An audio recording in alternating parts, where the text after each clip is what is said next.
Crash at 281 in Grayson has cleared, but we're still seeing some residual delays, but they're dropping by the moment. 24 minutes on 281 from 1604 to downtown. Also watching still things on 35. The big problem is on 35 northbound approaching downtown. Still 25 minutes to get from Loop 410 past Highway 92 downtown. And here's a look at downtown on TransGuide. This is 35. It's in the shop. As you can see, the slow traffic moving there, Sarah. Thank you, Samuel. We'll have ditto weather tomorrow. Patchy fog in the early morning hours, 62 degrees. And we'll be looking at clearing skies in the morning, 76 around lunch, 82 for the afternoon high, sunny and warm. South winds gusting up to 30 miles per hour tomorrow.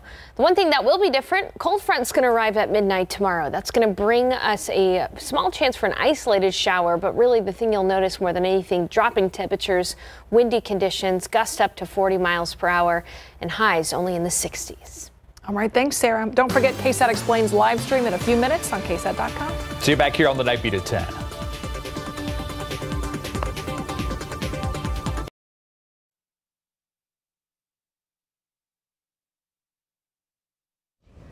Thanks for joining us for this week's KSAT Explains live stream. I'm Myra Arthur. Whether you prefer a Pilsner, a Porter, or a Pale Ale, it seems these days there is a brewery in San Antonio for just about everybody. And while you might think that this local beer explosion is something new, San Antonio actually has a history as a brew town that dates back more than 150 years. In fact, San Antonio's first brewery opened in Alamo Plaza just 19 years after that famous battle. Tonight, we're going to show you part of our deep dive into our city's beer scene, and we start with San Antonio's fascinating beer history.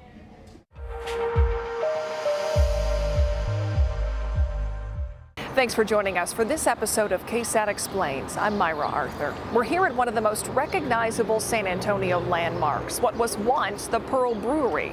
Today, simply the Pearl, full of apartments, shops, and restaurants, a place for people to come and gather. But this brewery used to be a huge part of San Antonio's beer history. And while you may think of the Pearl when it comes to San Antonio brewing, it's actually one piece of a much larger puzzle. San Antonio has some awesome beer, and we can thank the German, Austrian, and Czech immigrants who settled in San Antonio and surrounding areas back in the mid-1800s. I mean, Germans are thirsty people. They like their beer. Charlie Statz is a self-proclaimed beer history nut. I started collecting beer advertising when I was 13, and I'm now 58. He used to work at the Pearl Brewery in the 1980s. I just totally went off the deep end in collecting Pearl and really then getting into the history. Charlie now has a huge collection of beer advertisements and memorabilia, some dating back to San Antonio's earliest days as a brewery town. He says back then, cost was an incentive for migrants to brew their own beer because most of it came from out of state. Since it came so far, by the time it got here, it was also very expensive. So all the Germans knew, hey, we can make it better, we can make it cheaper. You know, we got great San Antonio water. San Antonio's brewing history is believed to have all started here, the Menger Hotel. In 1855, the first actual licensed commercial brewery opened, which means they had a manufacturer's license with the state of Texas, and it was a man named William Menger, a German immigrant. Travis Poling is the co-author of San Antonio Beer, Alamo City History by the Pint. Menger's brewery didn't just distribute locally. He distributed as far west as San Angelo, which back then was called Fort Concho, and as far east as Galveston, and then also down to the valley. The hotel didn't exist just yet, but Menger's Western Brewery was so popular, customers often crashed there or at his wife's boarding house next door. So they quickly realized they needed to expand. The Menger Hotel opened in 1859. It was 2 stories, but it opened as an immediate success. And then he transferred out of the beer business into the hotel business. The brewery was moved to the tunnels underneath the hotel. The address was in the 240 Blum Street range. So we're 204 Alamo Plaza. So if you think about the mall, River Center Mall, that runs along Blum Street. So the brewery had to be within a stone's throw of this hotel. And we know that there are underground passages that connected the brewery. The tunnel served as fermentation and storage space for the grain, hops, and yeast, and the brewery's popularity continued to grow, including during the Civil War. Here's the bar tab book for the Minger Hotel. It has both Union and Confederate officers drinking in the Minger bar. Minger's Brewery was in business until 1878. That year, it was considered one of the largest producers in Texas. During the 1870s, there were dozens of breweries operating in the greater San Antonio area. Some survived and some didn't, thanks to competition from beer giants Budweiser and Anheuser-Busch. One such example was William Esser's Brewery. It opened up in 1874. 10 years later, beer magnate Adolphus Busch bought it and renamed it Lone Star. It's now known as the San Antonio Museum of Art. That's the building. It was founded by, roughly around 9 local businessmen and one other. The one other happened to be Adolphus Busch. Adolphus Busch hired Otto Kaler as a manager. Otto would later leave Lone Star and take over the Pearl. Lone Star, which was located on Jones Avenue, was the first large mechanized brewery in Texas. But it wasn't the only major player in the brewing industry. The Pearl Brewery got its start in 1883. They reached a point where they were both pretty much neck and neck in production and also statewide distribution. The Pearl was originally known as the San Antonio Brewing Association and by a few other names, because back then there were a lot of brewery owners who would either sell or get bought out. It's a lot to keep track of. So back to the main story. The Pearl is named after its iconic beer. It was created in 1887, formulated and first brewed in Bremen, Germany. The beer got its name from the brewmaster, who thought the foamy bubbles in a freshly poured glass resembled sparkling pearls. By 1916, the Pearl was the largest brewery in Texas. While Prohibition forced Lone Star to close in 1919, the Pearl pivoted.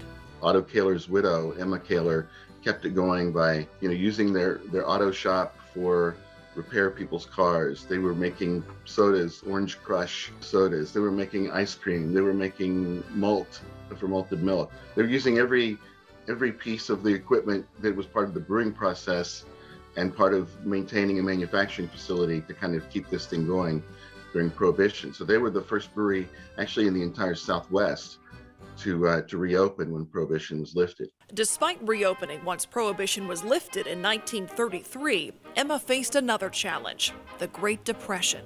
They sold off the soda bottling portion of the brewery to a company who still operated it on the brewery grounds, and then they got back into making full-strength beer.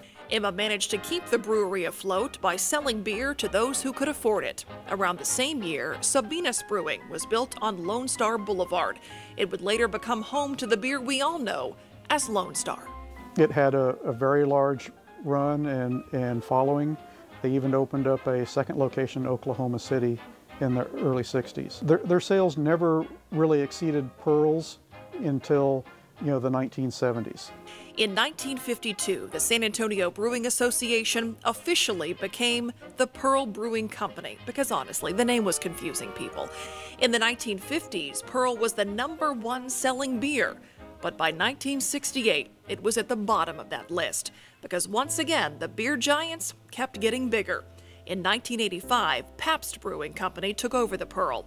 It only survived for another 15 years, and the doors closed in 2001.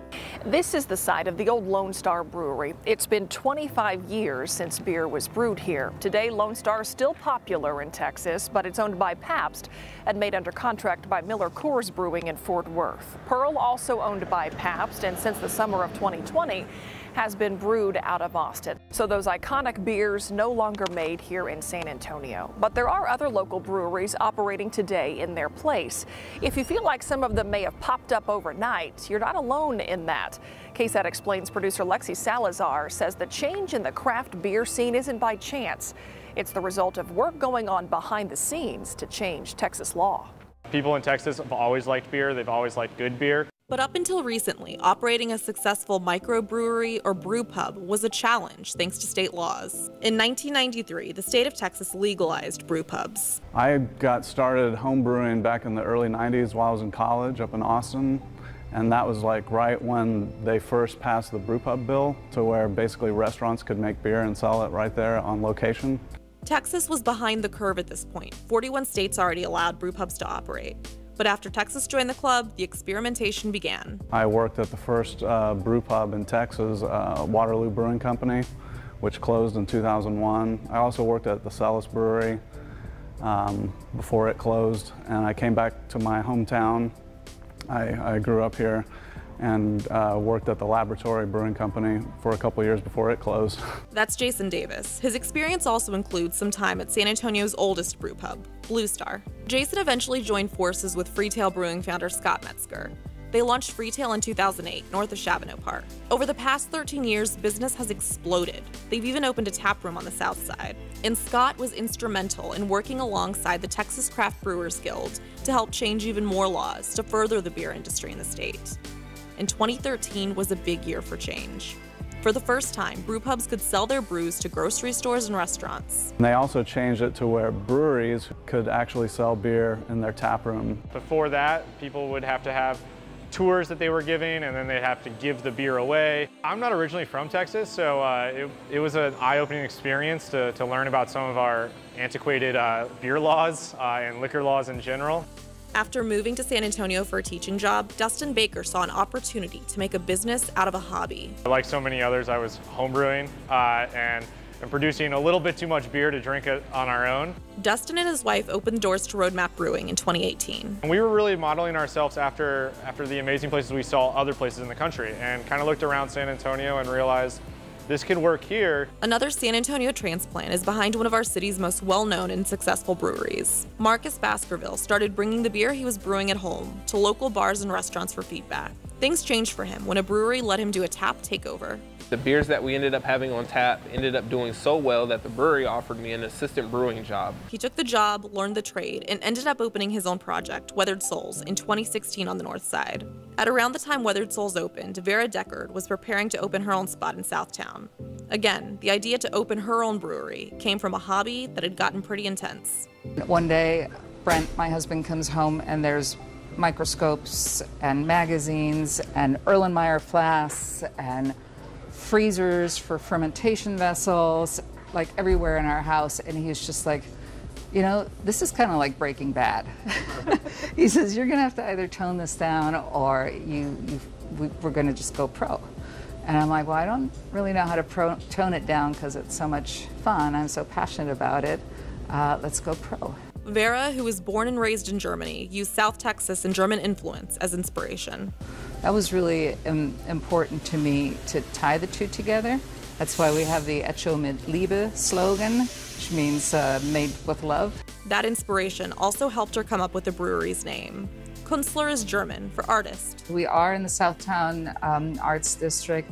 We also like to feature local artists, and it also appeals to the art of brewing beer. The legislative changes of 2013 were some of the biggest drivers of change in the industry, but there have been other updates in laws since then. More recently, just this past session in 2019, we got the law changed to where breweries could also sell some beer to go, 2 cases per day per person. All of these changing laws have helped usher in a new wave of breweries. Everyone we talk to welcomes all the newcomers. We're a very unique industry in the sense that we don't necessarily have competitors, we have compadres. It's just fun to see the city grow, and we're nowhere near reaching our cap. We all work really well together. That's Tim Castañeda, co-owner of one of the city's newer spots, Black Laboratory Brewing on the east side. Black Laboratory has made a name for itself with its experimental brews. More on that later. Every brew pub and brewery in town offers something different, but they all do have at least one thing in common. They all hope to be a place for community. Beer is all about community and about a conversation and being with your friends and socializing. We're not open late for a reason, because no one's coming here to slam back beers and get really hammered and have a crazy night. You're coming here to enjoy your time with the person that you're having a couple beers with, have a conversation, play a board game or two, all the things that you would do if you were having someone over to your own house. It's clear that San Antonio has made its mark on the brewing industry, but as you've heard, some of the beers made here have long since fizzled out. The places they once called home, though, have found new life. It's an effort that's taken years with plenty of stops and starts, and some are still trying.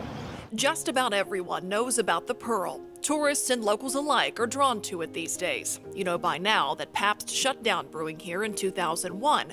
That same year, Silver Ventures, a local investment firm, bought the 23-acre property with plans to turn it into what it is today. Shops, restaurants, a hotel, a place for people to hang out.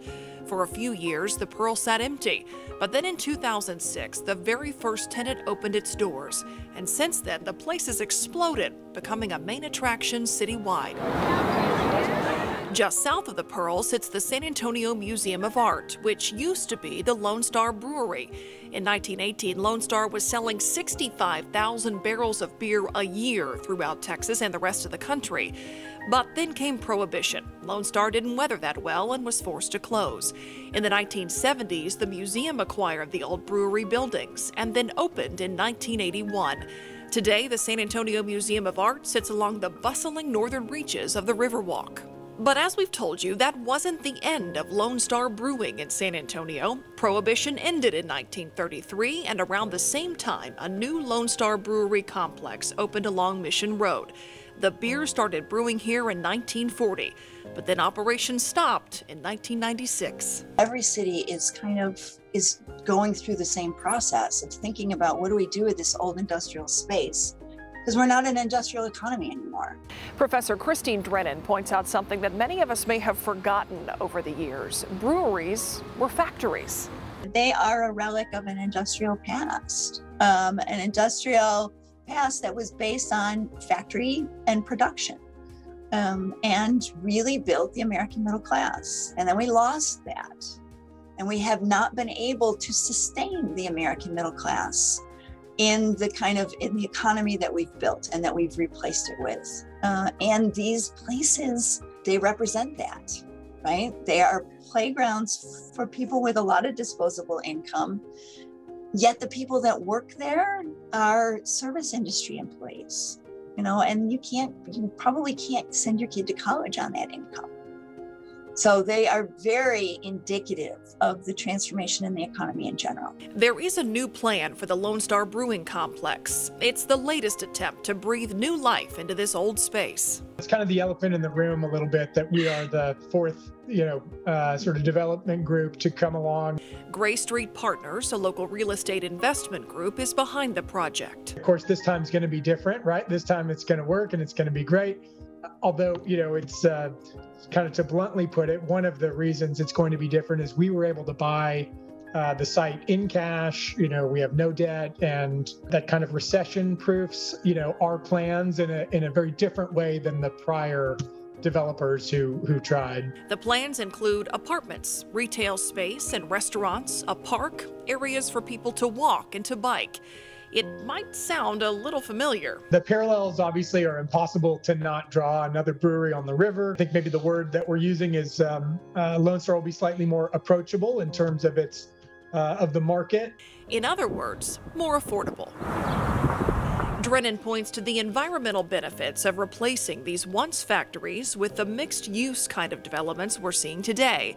The kind of jobs being replaced at the sites, though, aren't quite the same. But it's not, honestly, employing 300 people in middle-class jobs anymore. It's for a wealthier demographic to come and consume, not produce. While the purpose, the look, and the neighborhoods around these old breweries have and continue to change, the developers in charge of this latest project hope the history of this once San Antonio staple stays.